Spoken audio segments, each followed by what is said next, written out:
Ce qu'on essaye de porter avec le Clermont Afrofest, c'est une connaissance de son héritage culturel et de tout le savoir et le savoir-faire qu'il peut porter. L'idée, c'est de faire cela par le biais de créateurs, d'artisans, d'intellectuels, d'artistes. En fait, nous, autant que personne, on vient pas nous tout seul, on vient avec tous nos savoirs, tous nos patrimoines, et on veut le partager, c'est tout.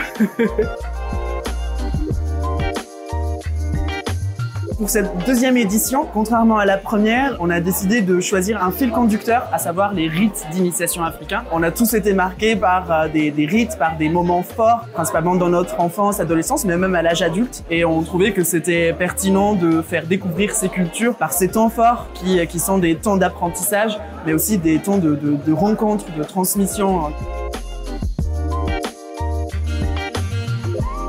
La notion de transmission, elle est importante pour nous parce que on a malheureusement ou pas tendance à attribuer aux cultures africaines un aspect nostalgique, un aspect juste ancestral, comme si on a arrêté de créer, on a arrêté d'inventer, et ce n'est pas du tout le cas. Il y a encore des personnes qui font des choses, qui réinventent les choses, et c'est exactement ça. On veut montrer la culture africaine dans toute sa continuité, de l'ancestralité au futurisme.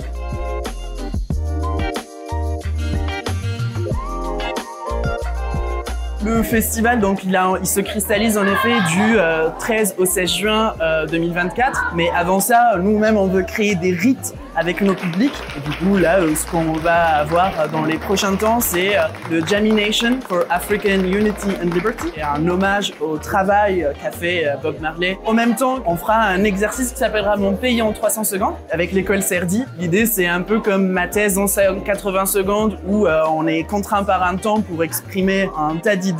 Là, c'est présenter son pays en 300 secondes. Alors, ce sera le 17 février au bistrot de la mairie à partir de 18 h pour assister au concours du coup des Mon pays en 300 secondes.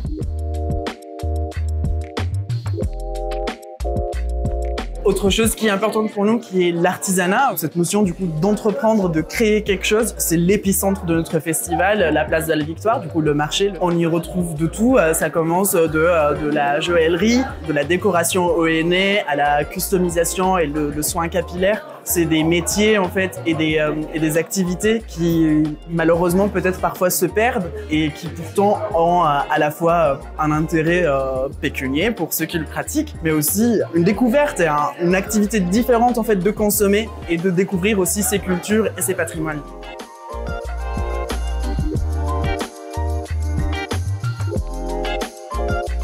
Le Clermont Afrofest, l'idée c'est d'être dans un circuit court et un circuit clermontois, voire auvergnat. On essaye absolument de faire valoir en fait l'expertise et le savoir-faire de nos artisans afro-auvergnats et auvergnats. On s'ouvrira peut-être à d'autres horizons, mais le circuit court pour le moment, c'est ce qui nous plaît et c'est ce qu'on essaye de faire valoir. C'est notre essence encore une fois.